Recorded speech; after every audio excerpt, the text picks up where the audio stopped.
नमो भगवते वासुदेवाय। ओम नमो भगवते वासुदेवाय। ओम नमो भगवते वासुदेवाय। नारायणं नमस्कृत्य नरं चैव नरोत्तमं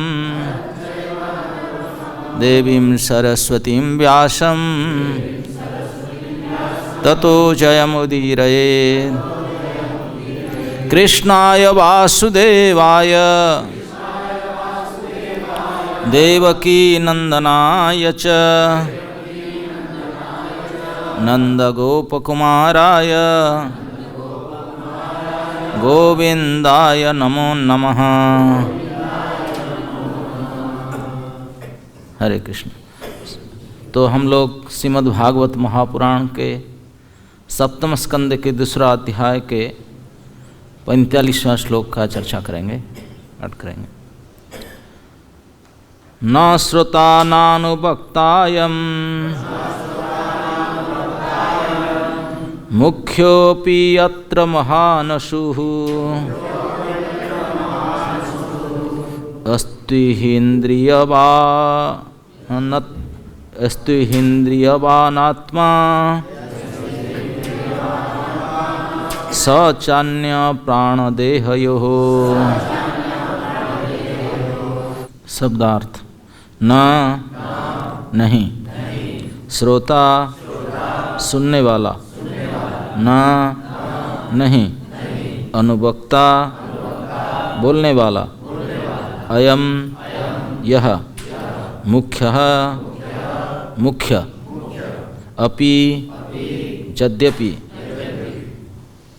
अत्र इस शरीर में, महान महान, असु प्राणवायु, यह जो, तू लेकिन, यह इस शरीर में, इंद्रियवान समस्त इंद्रियों से युक्त, आत्मा आत्मा, स वह, च तथा, अन्य भिन्न, प्राणदेहयोः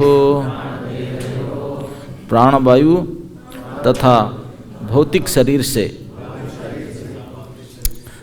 अनुवाद एवं तात्पर्य श्रील प्रभुपाद जी के द्वारा अनुवाद। शरीर में सबसे महत्वपूर्ण वस्तु प्राण है, किंतु वह भी न तो श्रोता है और न वक्ता। यहाँ तक कि प्राण से परे आत्मा भी कुछ नहीं कर सकता, कुछ नहीं करता, क्योंकि वास्तविक निर्देशक तो परमात्मा है जो जीवात्मा के साथ सहयोग करता है। शरीर की गतिविधियों को संचालित करने वाला परमात्मा शरीर तथा प्राण से भिन्न है। तात्पर्य। भगवद गीता में 15वां अध्याय के 15 नंबर श्लोक में भगवान कहते हैं, मैं पूर्ण पुरुषोत्तम भगवान स्पष्ट कहता हूँ, सर्वस्य चाहम हृदि सन्निविष्टो मत्तः स्मृतिर्ज्ञानम अपोहनम च। मैं सबों के हृदय में स्थित हूँ और मुझसे ही स्मृति, ज्ञान तथा विस्मृति उत्पन्न होती है। यद्यपि आत्मा प्रत्येक शरीर में उपस्थित है, देहिनोऽस्मिन् यथा देहे, किंतु वह इंद्रियों, मन इत्यादि के माध्यम से कर्म करने वाला प्रधान पुरुष नहीं है। आत्मा तो परमात्मा के ही सहयोग से कार्य कर सकता है, क्योंकि परमात्मा ही उसे कर्म करने या न करने का निर्देश देता है। मत्तः स्मृतिर्ज्ञानम अपोहनम च। कोई उनकी स्वीकृति के बिना कर्म नहीं कर सकता, क्योंकि परमात्मा उपद्रष्टा तथा अनुमंता अर्थात साखी तथा अनुमति देने वाला दोनों है। जो व्यक्ति प्रामाणिक गुरु के निर्देशन में ध्यान से अध्ययन करता है वही इस असली ज्ञान को समझ सकता है कि पूर्ण पुरुषोत्तम भगवान ही व्यष्टि आत्मा या जीवात्मा के समस्त कार्यकलापों के संचालक एवं उन कार्यों के फलों के नियामक है। यद्यपि जीवात्मा में इंद्रिय होती है किंतु वह वास्तविक स्वामी नहीं होता। स्वामी तो परमात्मा होते हैं। फलस्वरूप परमात्मा को ऋषिकेश कहा गया है और परमात्मा के प्रत्येक और परमात्मा को यही परमात्मा जीवात्मा को यही परामर्श देते हैं कि उनकी शरण ग्रहण करके सुखी बन जाए। सर्वधर्मान परित्यज्य मामेकं शरणं व्रज। इस प्रकार वह अमर होकर वैकुंठ धाम को जा सकता है जहाँ उसे नित्य ज्ञानमय एवं आनंदमय जीवन की परम सफलता प्राप्त होगी। निष्कर्ष यह है कि जीवात्मा शरीर, इंद्रियां, प्राण तथा शरीर के भीतर की वायु से भिन्न है और उसके ऊपर परमात्मा होता है जो उसके सारी सुविधाएं प्रदान करते हैं। जो जीवात्मा परमात्मा के लिए सब कुछ करता है वह शरीर के भीतर सुखपूर्वक निवास करता है। ओम अज्ञानं तिमिरान्धस्य ज्ञानाञ्जनशलाकया चक्षुरुन्मीलितं येन तस्मै श्रीगुरवे नमः। श्रीचैतन्यमनोभीष्टं स्थापितं येन भूतले स्वयं रूप कदा मह्यं ददाति स्वपदान्तिकं। वन्दे अहं श्रीगुरो श्रीयुतपदकमलं श्रीगुरोन् वैष्णवांश श्रीरूपं साग्रजातं सहगणं रघुनाथं नितं तं सजीवं साद्वैतं सावधूतं परिजनसहितं कृष्णचैतन्यदेवं श्री श्रीराधा कृष्णपादान् सहगण ललिता श्रीविशाखानितं च। नमो विष्णुपादाय कृष्णपृष्ठाय भूतले श्रीमते भक्तिवेदांत स्वामिनिति नामिने। नमस्ते सरस्वती देवे गौरवाणी प्रचारिणे निर्विशेष शून्यवादी पाश्चात्यदेशतारिणे। जय श्री कृष्ण चैतन्य प्रभु नित्यानंद श्री अद्वैत गदाधर शिवासादि गौरभक्तवृंद। हरे कृष्णा कृष्ण कृष्ण हरे हरे, हरे राम राम राम हरे हरे कृष्ण। तो ये प्रसंग इस प्रकार चल रहा है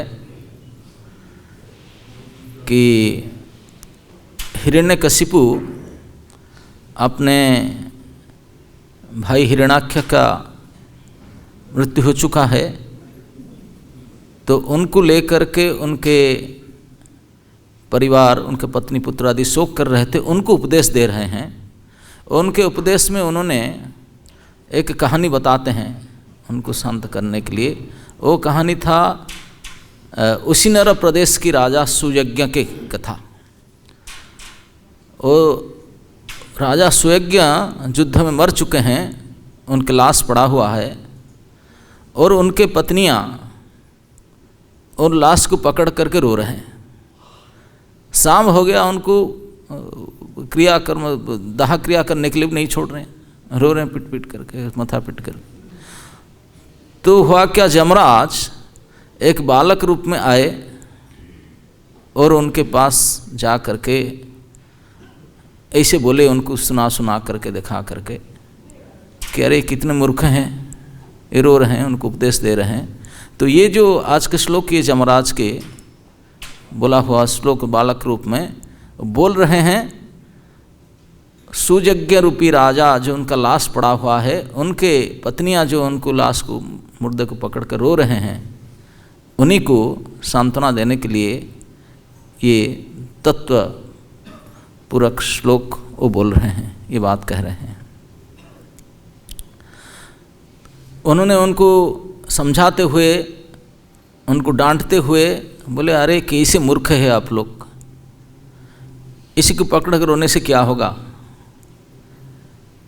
अब जिस लाश को पकड़ करके सुयज्ञ के शरीर को पकड़ कर आप रो रहे हैं, वो तो पहले भी आपके पास था, अभी भी आपके सामने सोया हुआ है, क्यों रो रहे हैं आपने। तो बोलेंगे कि नहीं जी, आप ऐसे कैसे कह रहे हैं, वो तो अभी नहीं है, वो चले गए। कौन चला गया ना, वो तो गए, हमारे पति देव गए, ये तो उनका लाश पड़ा हुआ है, हम रो रहे हैं, हमको छोड़ के चले गए।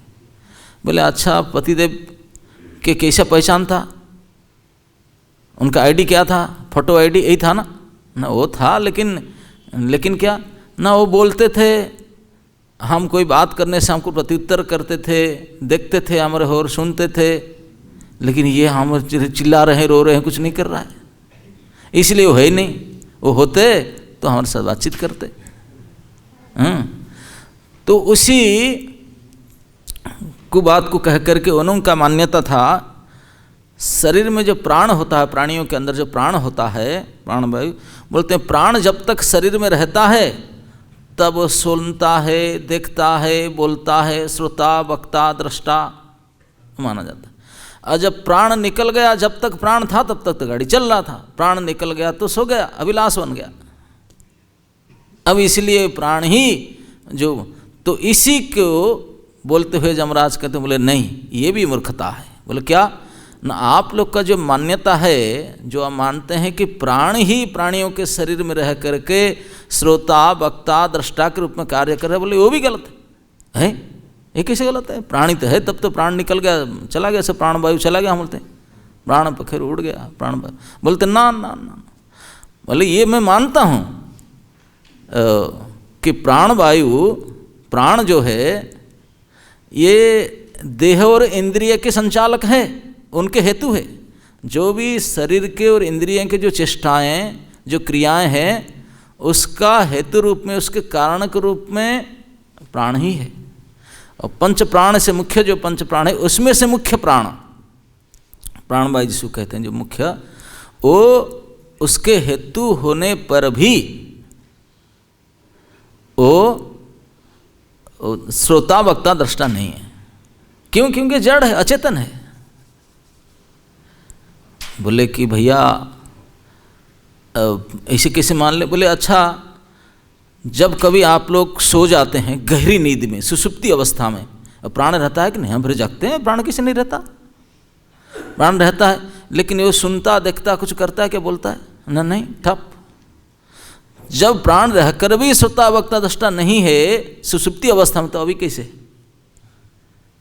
तो इसलिए प्राण वास्तविक श्रोता देख नहीं सकता, बोल नहीं सकता, सुन नहीं सकता, क्योंकि वो जड़ है, अचेतन है, अचेत वस्तु का अंदर है। जान कैसे आएगा ये सब करने के लिए? वो अचेतन है, जड़ है प्राण। तो फिर कौन? प्राणी नहीं करता ना, वो जड़ वस्तु नहीं। हम आप जो मानते हैं कि प्राणी ये सब कारण है करके, बोले ये नहीं है। फिर कौन है भैया? बोलते नहीं, ये प्राणियों में जो देह इंद्रिय को चलाने वाले, उनके कारणभूत जो प्राण है वो भी नहीं चलाता है, तो फिर कौन? बोले एक और जिसको जीवात्मा कहते हैं, जिनको लगता है कि प्रतीत होता है कि ये देह इंद्रिय से उनका है, हम हैं, हम बोलते ना, हम देह आत्मबुद्धि करते हैं, देह को ही आत्मा मानते हैं, हम जीवात्मा को देह रूप में देखते हैं। बोले ये प्रतीति होता है कि हमको ये देह, हम जीवात्मा है कर, बोले वो भी नहीं है, वो और सूक्ष्म है, प्राण से भी सूक्ष्म है। यद्यपि प्राण शरीर से, इंद्रियों से श्रेष्ठ है, इसलिए उसको प्रधान कहा गया। इंद्रियों से, प्राण, शरीर से श्रेष्ठ होकर भी प्राण और उसका हेतु संचालन करते हुए भी वो भी जड़ है, अचेतन है। उसके परे एक और है, ये समस्त प्राण को धारण करता है, इंद्रियों को, देह को, सभी के संबंध रखने वाले इंद्रियवान। इसलिए ही इसमें आया ना, यस्तु इह, इस शरीर में यह इंद्रियवान आत्मा, इंद्रियवान, इंद्रिय वाला लगता है कौन? आत्मा। लेकिन लगता है इंद्रियवान, लेकिन है ही उनका इंद्रिय, वो तो बिल्कुल अलग है। और वही देखने वाला, सुनने वाला, बोलने वाला, क्योंकि वो चेतन है। कोई चेतन चीज तो बोलेगा, देखेगा, सुनेगा ना, ये प्राण तो अचेतन है, वो चेतन है, लेकिन ये उससे अलग है। किससे अलग है? देह से अलग है, प्राण से अलग है, इंद्रिय से अलग है। जो हम मानते हैं इंद्रियवान, वो इंद्रियवान फिंद्रियवान नहीं है। उनका क्या होता है? वो तो बिल्कुल असंग अयम पुरुषः, वो बिल्कुल उसमें है ही नहीं, वो अलग चीज़ है। तो और वो ये सब करता है। आगे चल करके प्रभुपाद इस श्लोक में कहते हैं कि बोले ये भी नहीं है, वो भी सस्ता है कि आत्मा जीवात्मा ठीक है, यहाँ तक पहुँच के जीवात्मा ही कारण है, वो चेतन वस्तु है। बोले ये चेतन होते हुए भी, वो श्रोता वक्ता दृष्टा होते हुए भी, उनका देखना सुनना बोलना भी उनके द्वारा नहीं हो सकता अगर ऊपर से सैंक्शन नहीं होता। वो सैंक्शनिंग अथॉरिटी परमात्मा है।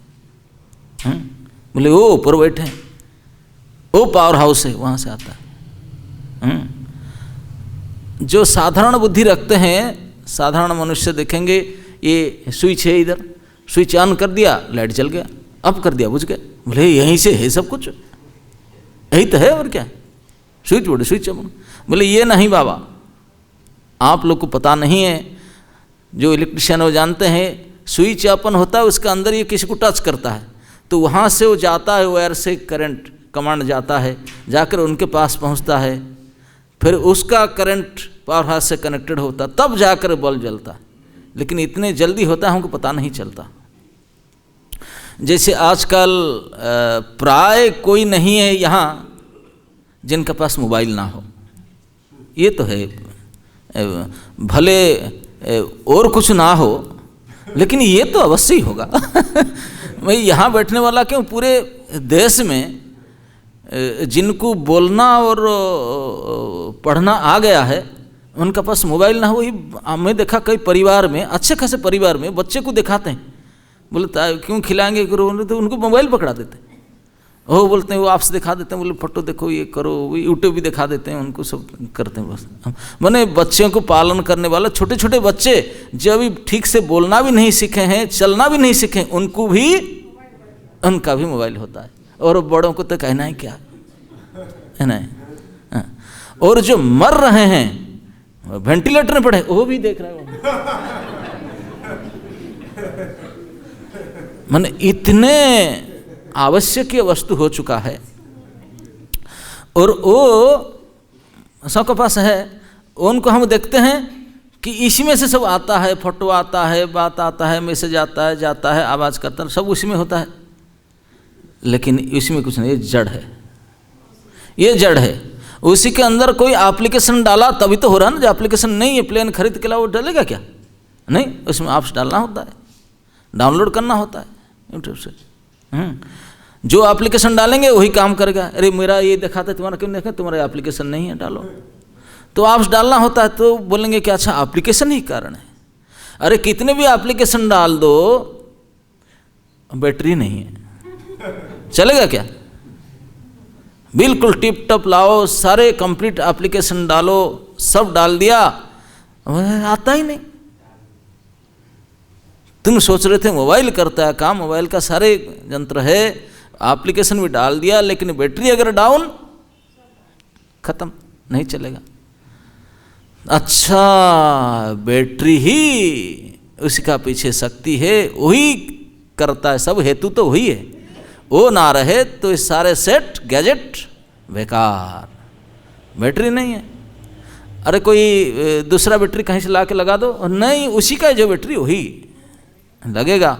और उसको बैटरी ला के लगा दो, अगर बैटरी में चार्ज नहीं है, नया बैटरी खरीद के लगा दे, काम करेगा? नहीं, उसको चार्ज कराना पड़ेगा। जो बैटरी सचमुच उसको जीवित कराता है, मोबाइल को एक्टिव कराता है, उसके अंदर प्राण संचार करता है, दिखाई पड़ता है बैटरी, वो बैटरी भी जड़ है। वो ऐप्स भी जड़ है, मोबाइल तो जड़ है ही है, जो एप्लीकेशन वो भी जड़ है, जो बैटरी के द्वारा संचालित होता है, जो मुख्य कारण है, वो भी जड़ है, वो भी जड़ है। उसके अंदर क्रिया शक्ति संचार किया जाता है, किससे? बोलते हैं प्लग में लगाया था मैंने, तब 2 घंटा फुल चार्ज है, 100% पूरा डंडी दिखाता है, फुल चार्ज हो गया। बोले आप सोचते हैं हा, कारण तो वो प्लग है, वहीं से चार्ज हो गया बैटरी, प्रियाशक्ति जीवन आ गया, जान आ गया उसमें, तब चलता है वो भी जड़ है, वो भी जड़ है वो प्लग। क्योंकि वहाँ से भी अगर यहाँ से स्विच ऑफ कर दो वो प्लग में नहीं आएगा, तो कितने भी लगा कर दो दिन रखो, 2 घंटा के 2 दिन भी लगा कर रखो, चार्ज होगा नहीं। वो प्लग में जब करंट फ्लो नहीं करता तो वो भी चार्ज नहीं होगा। तो भी किससे कंट्रोल होता है? उसको भी जाओ, उसको भी ऑन कर दो, अगर लोड सेटिंग है, वो पावर ही नहीं है, तो वो क्या कर सकता? कितने उस मेन स्विच जाके अपन धड़ धड़ धड़ धड़ करो, कुछ करो, कुछ भी करने से, मारपीट करने से नहीं होगा। क्योंकि वो भी कनेक्टेड और कहीं से है, वो भी और कहीं से कनेक्टेड है, वो भी और कहीं से कनेक्टेड है। होते होते मूलतः जाएंगे जो विद्युत पावर हाउस जहाँ से प्रोडक्ट होकर आता है वहाँ तक जाना पड़ेगा, वहाँ से मेन सप्लाई होता है। और कितने भाया मीडिया हो करके आता है हो। ये जो विद्युत शक्ति हम इस्तेमाल कर रहे हैं, क्या पता ये आप लोग को पता नहीं, ये हाइड्रो इलेक्ट्रिसिटी है या तापज विद्युत है, ये भी नहीं पता हमको। और कहाँ से आता है पता नहीं। ये यहाँ कहीं ये मथुरा वृंदावन जो मिलता है, यूपी इलेक्ट्रिसिटी बोर्ड जहाँ से विद्युत लाता है, ये कौन सा किस प्रकार का शक्ति वो कहाँ से लाता है ये भी नहीं पता हमको, कहीं से लाता है।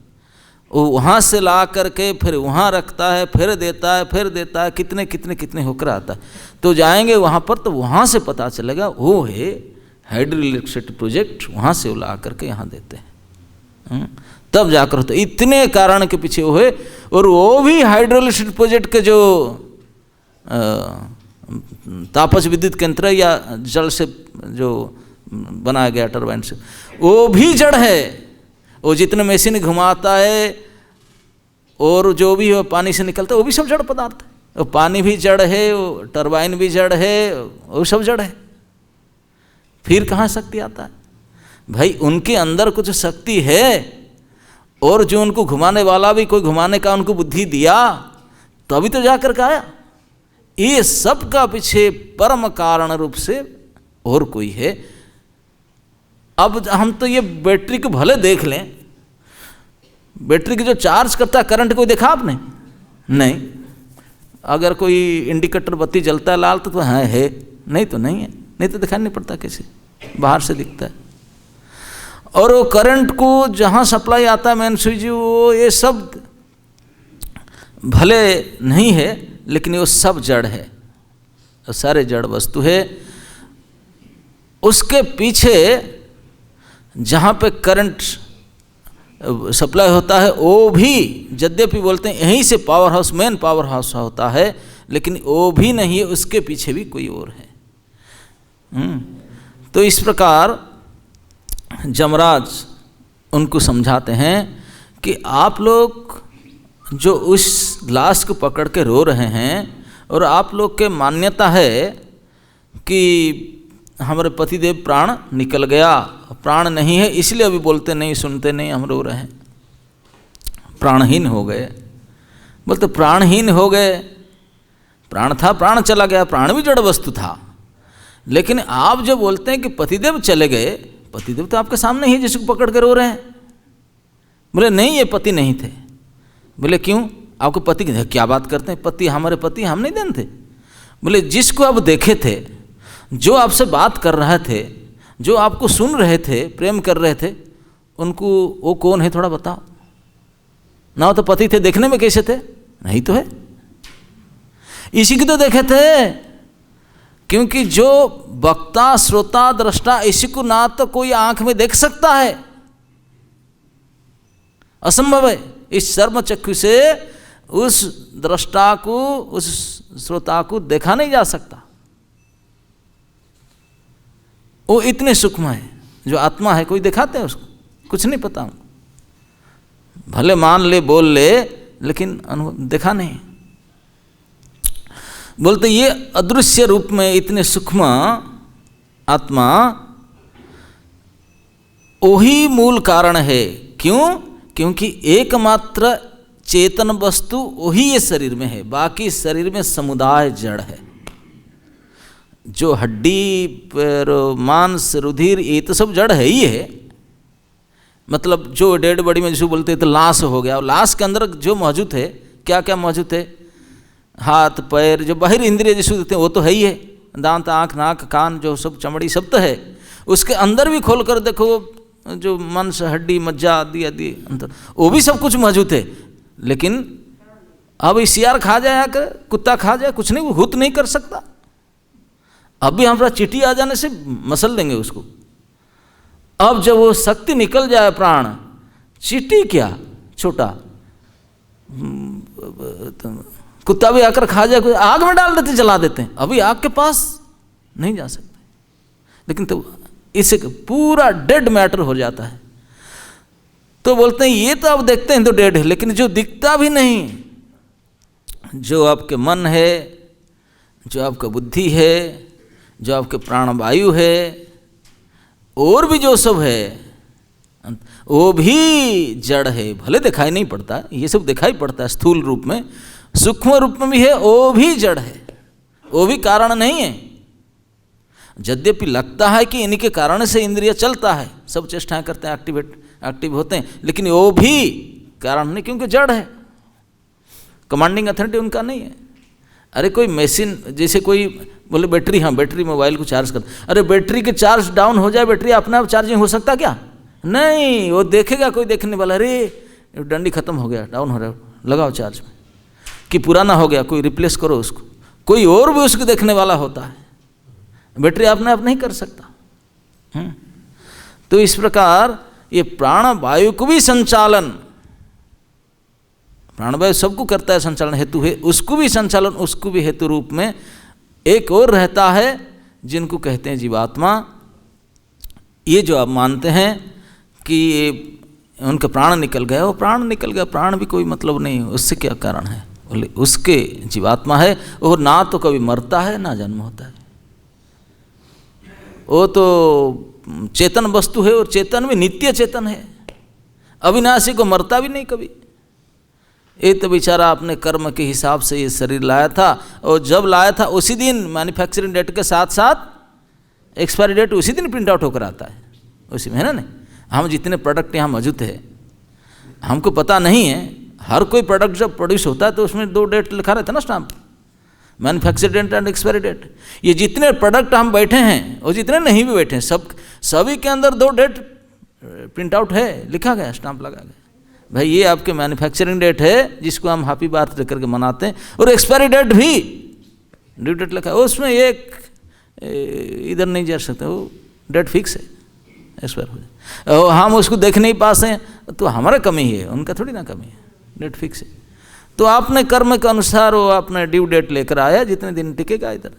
और टिकेगा मतलब ये तो कहते हैं शास्त्र में, वो जो एक्सपायरी डेट गिनती है, बोलते हैं कहीं कहीं नहीं उनका जीवन अवधि बढ़ गया, बोले ऐसा कुछ नहीं होता, बोले इतने परफेक्टली ऊपर वाला ऐसे अरेंजमेंट किया है, बोलता है कि वो गिनती करता है एक्सपायरी डेट किस हिसाब से, सांस के हिसाब से, इतने सांस ले सकता है, उससे एक ज़्यादा सांस नहीं ले सकता, सांस की गिनती होता है, जब सांस लेते ना छोड़ते उसकी गिनती होता है, श्वास प्रश्वास का, वो जितने पूरा हो जाएगा संख्या, दैट्स इट, और एक सांस अंदर नहीं जाएगा कि बाहर आए, खत्म, सांस की गिनती होता है।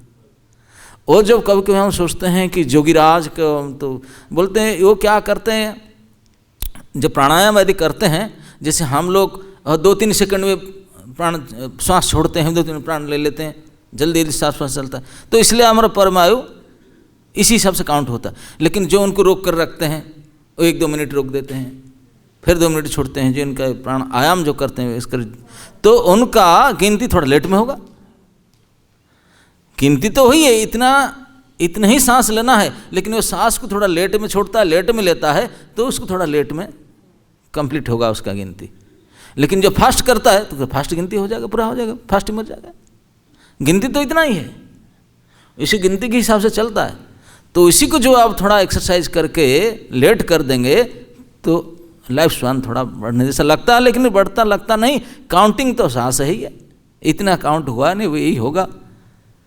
काउंटिंग में जितना लेट करेंगे अपने हिसाब से, तो इतने एक्यूरेटली जो अरेंज किया गया है, तो अरेंज करने वाला भी तो कोई है। बोले ये जीवात्मा अपने कर्म के अनुसार इस देह को इसी परिस्थिति में इस प्रकार से धारण किया है और इस इंद्रिय को धारण किया है। धारण करके इंद्रियवान कहता है कि मेरा इंद्रिय से मैं करता हूँ। जीवात्मा को इंद्रियवान कहा गया इधर। ये सोचता है कि मेरे संबंध इंद्रिय देह से है, मेरा ही इंद्रिय है, मैं ही सब कर रहा हूँ। बोले नहीं, वो भी नहीं कर रहे। उनको कुछ समय के लिए यूज करने के लिए दिया गया, और क्या यूज करेगा ना, वो तो पहले से फिक्स्ड है।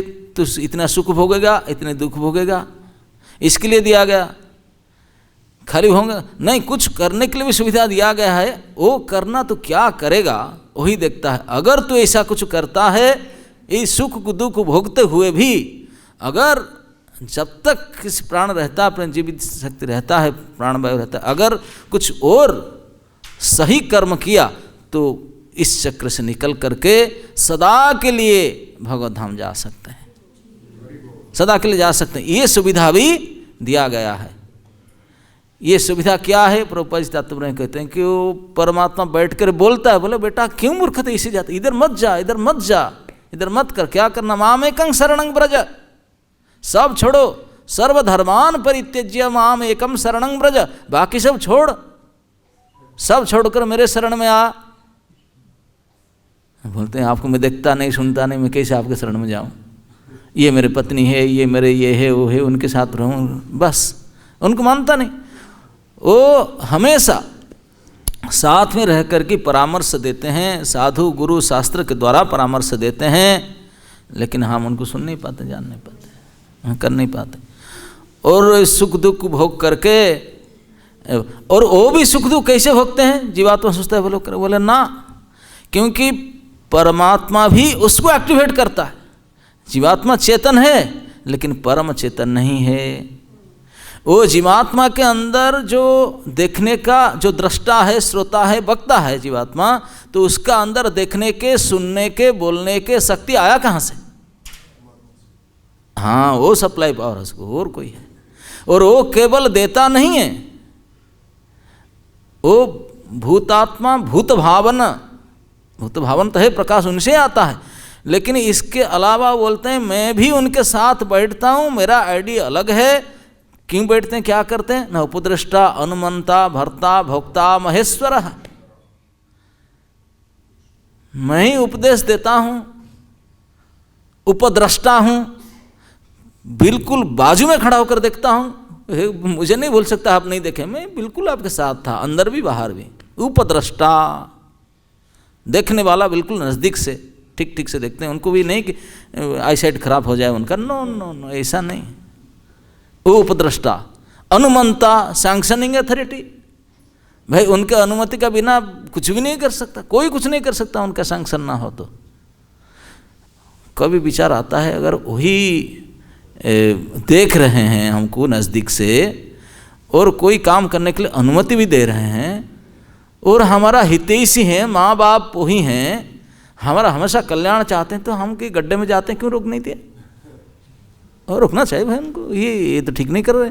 उनको पता है मैं मूर्ख हूँ, मेरा ज्ञान नहीं, अज्ञानी हूँ, ना समझ हूँ, और ऐसे गलती कर रहा हूँ, दुख भोग रहा हूँ, तो मुझे बचा। बोले तुझे बचाना, तू तेरे जितना चिंता है तुझे बचाने के लिए, तेरे से करोड़ गुना चिंता तो कर ही रहे हैं। बोले कैसे मालूम करते हैं? बोले देखो तुम्हारा जो भी पति पत्नी मित्र बंधु भाई तुम्हारे रहते हैं, समझाते बुझाते हैं, कोई तेरा साथ हमेशा रहते हैं, 2-4 बार बोल दिए, 10 बार बोल दिए, थोड़ा मदद किए, नहीं छोड़। बोले वो तो तुझे छोड़कर जा ही नहीं सकते, जाते ही नहीं कभी। आप इस मनुष्य शरीर में चाहे मेल बॉडी में रहो, फीमेल बॉडी में रहो, बच्चे बॉडी में रहो, बूढ़े बॉडी में रहो, वेंटिलेटर में रहो, किसी में रहो, अगर यहाँ से छोड़ करके कुत्ते बिल्ली कीड़े मकोड़े किसी में चले जाओ, वो छोड़ते हैं आपको? नहीं छोड़ते नहीं, और एक आधे सेकंड के लिए भी नहीं छोड़ते। No, not for a fraction of second, हमेशा। बोले क्यों? जब कोई जरूरत नहीं। बोले ना, उनको कोई आवश्यकता नहीं, आपसे कोई मतलब नहीं, कोई आवश्यकता नहीं, केवल एक ही मतलब है कि वो मानते हैं कि ये मेरा है, ये दुख होता है, दुखी भक्ता मेरे पास आ जाए, केवल करुणा के कारण, उनके अंदर दया और करुणा के कारण इतनी बड़ी सैक्रिफाइस करके आपके पीछे पड़े हैं, तो वो नाली के कीड़ा होकर बैठो तब भी तेरे साथ रहेंगे, राजा होकर बैठो तब भी तेरा साथ बैठते हैं, हर प्रकार से चाहते हैं कि तू मेरे पास आ जा आ जा आ जा। और हम नहीं जाते हैं, वो नहीं जाते फिर क्यों बैठते हैं? बोले यही तो उनका धैर्य है, अपेक्षा करते हैं। बोले कभी ना कभी इतने गाली खाता है, इतने अपमानित होता है, इतने डंडा पड़ता है, इतने दुख भोगता है, कभी हताश होकर बोलेगा दिस इज टू मच, प्रभु हो गया बहुत और नहीं चाहिए। ऐसे उब करके कभी जो पीछे मोड़ेगा संसार की ओर और संबंधियों को और जो सामग्री और मुख मोड़कर जब विमुख होगा, तो मैं ही तो साइड में खड़ा हूँ, पकड़ कर ले लूँगा उसको। इसी के लिए मैं साथ में खड़ा हूँ, ओनली फॉर दिस बिजनेस, कि कभी ना कभी उब कर तो मेरे ओर थोड़ा मुड़ेगा, बस मेरे ओर मुड़ने से मैं इमीडिएट उसको खींच लूँगा। हम मुड़ता ही नहीं, मैं साथ में खड़ा हूँ भाई, देखो कभी ना कभी देखेगा। इसी को धैर्य धारण करके अपेक्षा कर रहे हैं। और किसी का इतना धैर्य नहीं है, क्यों? कोई अपना नहीं है। हो डुप्लीकेट मानते हैं हम, अपना अपने करके मानते हैं, असली में अपना तो वही है। तो इसलिए वो हमेशा साथ रह करके अपेक्षा करते हैं, और वो बोलते भी हम सुन नहीं सकते, तो इसलिए कभी साधु गुरु शास्त्र आत्मा हर प्रकार से प्रेरित करते हैं कि भैया यही है, यही करो, समझाते हैं। कोई समझ कर आ गया इमीडिएट उसको उठा लेते हैं, नहीं आया फिर भी उनके पीछे लगे रहते हैं, हमेशा वही करते। जब तक ये परमात्मा हमारा साथ रहता है, जब तक हम उनके धाम को चले जाए, वहाँ जाने से फिर परमात्मा का काम नहीं, वो ड्यूटी पूरा हो गया उनका। हाँ, तो इसीलिए हमको लगे रहते हैं। तो इसी को हम जानना चाहिए, यही है ज्ञान। तो यमराज उनको समझाते हैं कि तुम रो क्यों रहे हो लाश को पकड़ करके, अरे तुम भी सोच रहे हो कि तुम्हारा था, ऐसा कुछ नहीं है। तुम्हारा जितने दिन उनका साथ था इतने दिन, और उनका जितना दिन आपका साथ है इतना दिन पूरा हुआ, हो गए, उसमें क्या है। ऐसे कई ऐसे उदाहरण शास्त्र में आया है। कभी कभी हम इतने आसक्त हो जाते हैं पुत्र के प्रति, पति के प्रति आसक्त होकर वो चले जाएं तो इतने रोते हैं। कभी कभी ऐसे दृष्टांत शास्त्र में देखा गया, भगवान की कोई बड़े बड़े महान पुरुष वो उनको फिर जिला देते हैं, जो लाश को मुर्दा को फिर जिला देते हैं, वो जी कर उठ कर बैठ कर जब बातें करते सुन करके वो सारे आसक्ति खत्म हो जाता है। बोले बाप रे बाप, मैं इसे सुना हूँ। जब अर्जुन के पुत्र थे अभिमन्यु, जानते ना, सुभद्रा पुत्र, एक ही बेटा था अभिमन्यु, बाकी तो मार दिया था पहले द्रौपदी से जो पुत्र हुआ था उनको, अश्वत्थामा। तो अभिमन्यु इतने प्यारे लड़के थे रूप गुण में भी, भगवान कृष्ण के डायरेक्ट भांजा ही हुआ ना, भांजा कृष्ण। हाँ, अरे उनको सिखा रहे थे, उनको प्राइवेट होम एजुकेशन देते थे भगवान ने, कृष्ण ने प्यार से। अस्त्र शिक्षा आदि बलराम सिखाते थे, भगवान भी और जो जो सिखाना उनसे। दोनों मामा राम कृष्ण दोनों उनको अपना मना करके सिखाते थे, पढ़ाते थे, क्योंकि सुभद्रा को खूब प्यार करते थे, है ना। जगन्नाथ बलदेव सुभद्रा के बीच में बैठा रखे, हमेशा साइड में नहीं रखते। तो उनके बेटे को इतने प्रेम करते थे, खूब उनको सिखाते थे, पढ़ाते थे, सब कुछ कराते थे। जो ट्रेनिंग लेगा कृष्ण बलराम के द्वारा तो कैसा होगा उनका ट्रेनिंग, आप अनुमान लगा सकते हैं। उनके द्वारा ट्रेंड, पालित पोषित, और अर्जुन सुभद्रा धर्मराज युधिष्ठिर जिनके फादर ग्रैंडफादर है, वो कैसा होगा वो लड़का होनहार। तो वो सुना था, जब वो चक्रव्यूह में प्रवेश किया, कर तो गया, महाबली था, महाविक्रम पराक्रमी था, चला गया, जाके सब जीत करके ऐसे आना था, जीत तो गया था बाजी, लेकिन अन्याय के द्वारा 7 महारथी अन्याय के घिर करके उसको निहत्ता उनको मार डाले, बिल्कुल इलीगली उसको मार डाले। लेकिन मरते समय भी अपने सूर्य प्रकट करके मरा उन्होंने। तो अर्जुन थे नहीं, अर्जुन होते तो कर नहीं सकते थे, अर्जुन को प्लानिंग था, दुर्योधन वो संसप्तक वीरों ने उनको हल्ला करके करते करते ले गए दूर ले गए। अर्जुन का क्योंकि पक्के क्षत्रिय है ना, उनको कोई बोलेगा कि तुम क्या है, इसे गाली दे, लड़ो मेरा साथ, अच्छा अभी लड़ेगा उनके साथ। लड़ते हैं, संसप्तक वीर उनको चैलेंज किया, उनको चैलेंज को क्षत्रिय स्वीकार अवश्य करेगा, छोड़ नहीं सकता। चैलेंज को स्वीकार कर उनके साथ लड़ा, वो भाग गए। बोले अरे भगोड़े कहें कि अरे भाग गए, आओ तो सही देखते हो। ऐसे कुछ लोग होते ना, हाँ क्या कर लेगा, एक थप्पड़ मारो और एक मारा तो देखा, और दो मारा के बोला और मारा तो देखे। और बेशर्म को कहें क्या, बोले ये संसद तक वीरों ने दुर्योधन के साथ एग्रीमेंट किए थे। दुर्योधन बोला देखो तुमको अर्जुन को हटाना पड़ा। बोले अर्जुन मर जाएंगे। बोले मरना ही नहीं हमको। बोले क्या करें, ना भागना है। अरे क्षत्रिय हैं भागेंगे ना, हाँ भागना ही है क्योंकि आपको मेरे लिए जी जान देना है ना, हाँ आपके लिए तो आए हैं, तो इसीलिए मेरे लिए आपको अपमान को सहन करना पड़ेगा, भागना पड़ेगा पीठ दिखा कर, क्योंकि हम चाहते हैं अर्जुन यहाँ से आउट हो जाए, फील्ड से आउट हो जाए। अर्जुन दूर चले जाएंगे तभी हमारा जो प्लानिंग सफल होगा। द्रोणाचार्य बोले अगर अर्जुन ना रहे बाकी 4 पांडव कुछ नहीं कर सकते, मैं चक्रव्यूह करूँगा, जयद्रथ को गेट में रख दूंगा और उनको स्टॉप कर दो, फिर तो काम बन जाएगा, जीत जाएंगे हम। तो प्लानिंग के लिए अर्जुन को आउट करना था, भगवान को सब पता था। उन्होंने जानबूझकर गाड़ी ड्राइविंग करके ले गए आगे और बहुत दूर चले गए। अर्जुन के ऑप्शंस ने चक्रव्यूह का चैलेंज कोई नहीं था। अभिमन्यु आया और मारा गया। जब अर्जुन वापस आए, कृष्ण तो सब जानते हैं, कुछ नहीं बोलते थे। आकर के जब कैंप पे पहुँचे, रोना धोना, बहुत शोक सागर में पड़े हैं। सुभद्रा तो आकर के बोला क्या आपने, और बाकी उत्तरा भी उनके पुत्रवधू और सब लोग सुख, क्या हुआ अर्जुन पूछा, ऐसे ऐसे। जब अर्जुन को पता चला उनका एकमात्र बेटा अभिमन्यु मर गया, अभी अभी कह करके इतने रोया, वो गाली दिया कृष्ण को। बोला तुमको सब पता है, मैं जानता हूँ। अर्जुन को पता है, गीता लड़ाई होने से पहले आके परम धाम परम हम सब जानता हूँ, परमात्मा आप ही हो। तो बोला आपको नहीं पता था क्या? भगवान कुछ नहीं बोल रहे, पता तो था आपने सब कराए। कराए तो सही, क्यों ऐसा कराए? अरे वो सुभद्रा अर्जुन, सुभद्रा भी बोलते, भैया आप कितने प्रेम कर रहे थे, कैसे उनको से मरवा डाले? मैं तो नहीं बोलूँगा कि वो मार दिए, आप ही ने यहाँ होते वो कैसे कर दिए होते, आपका सैंक्शन ना होता ये वीर उनको मार सकते, आप अपने प्रिय अभी को कैसे मरवा डाले? सुभद्रा भी रो रो था, और पत्नी के रोना देख करके अर्जुन भी ऐसे होते थे, और बिल्कुल गाली दिए, बोले तुम मेरे कैसे सखाओ, एक बेटा को तो बिल्कुल 12 साल का उम्र है, ऐसे मर। इतने दुखी हो गए, बोले मैं वो लड़ूंगा ना, कुछ नहीं कर, छोड़ जाए कुछ नहीं। इतने अभिभूत हो गए शोक में।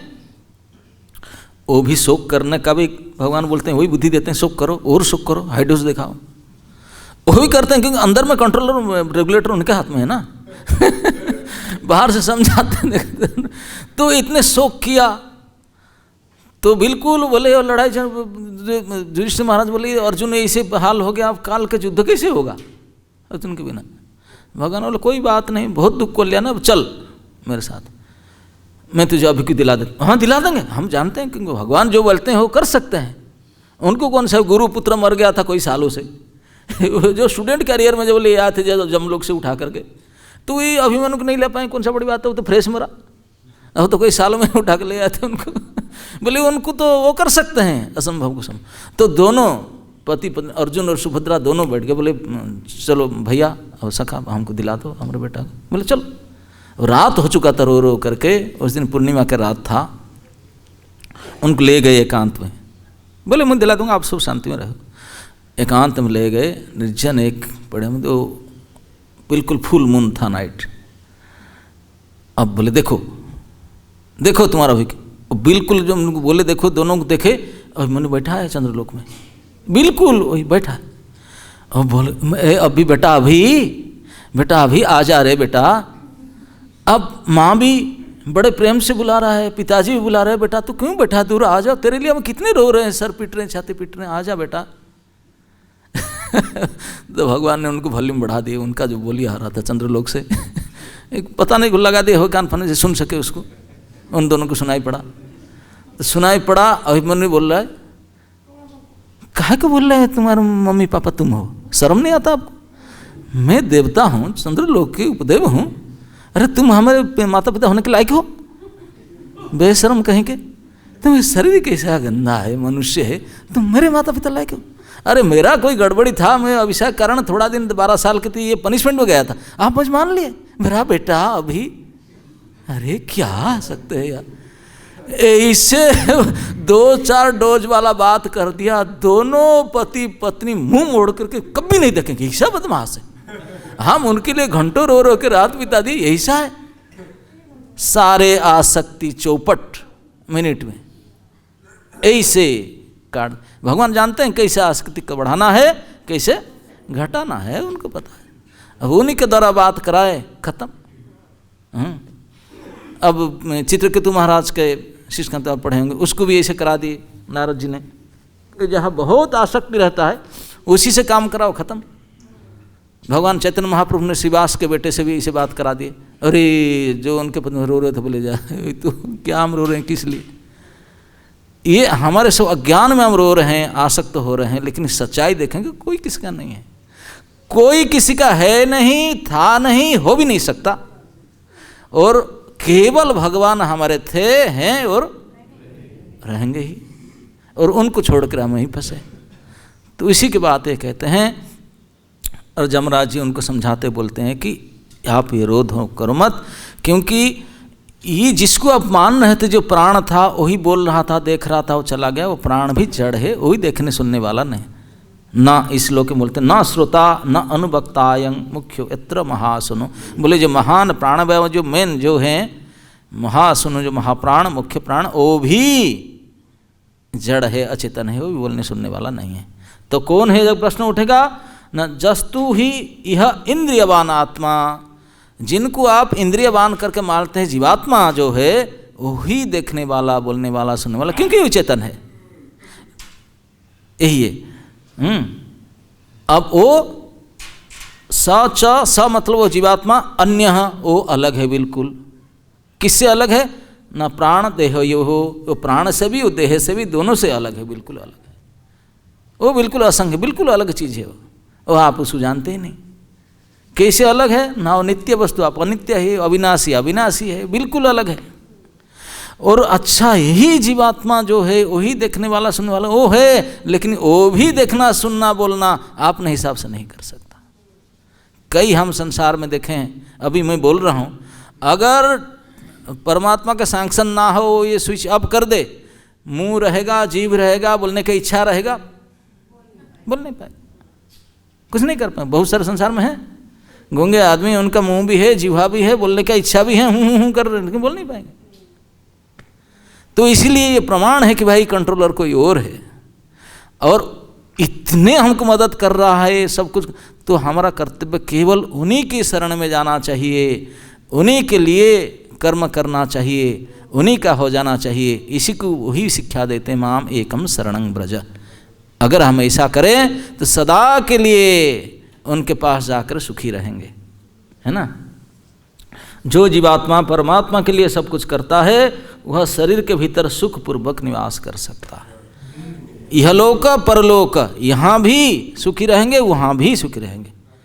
करना के बोले कि उन्हीं के शरण में रह करके, उन्हीं के लिए सब कुछ, रोना सोना खाना धोना एवरीथिंग, प्रत्येक इंद्रिय के चेष्टा चालना केवल उन्हीं के निर्देश, उन्हीं के लिए होना चाहिए, उनके खुशी। बस यही है सुख के सूत्र। हरे कृष्ण।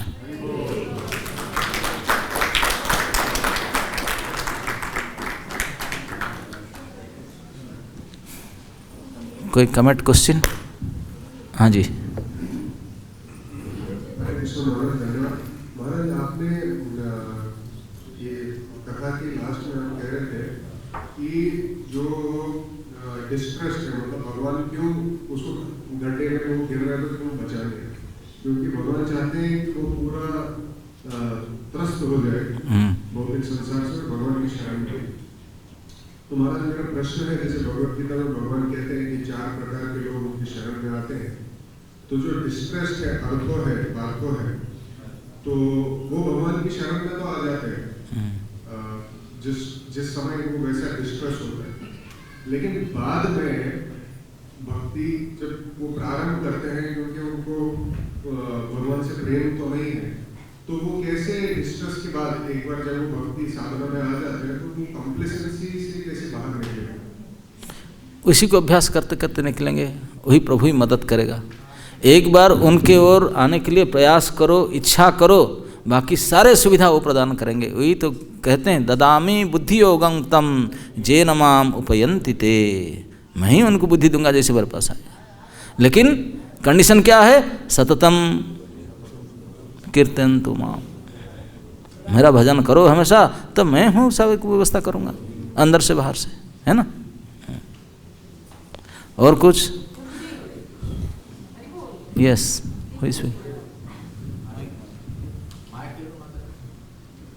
हुई स्पीकिंग। हाँ जी, हाँ।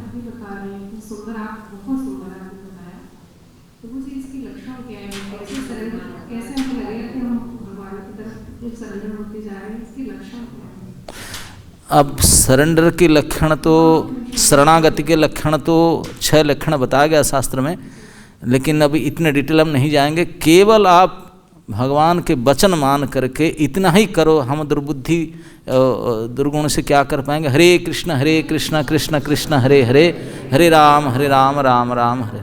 निरंतर यथाशक्ति इसको जप करो, बाकी सारे बुद्धि अपने आप आ जाएगा अंदर से।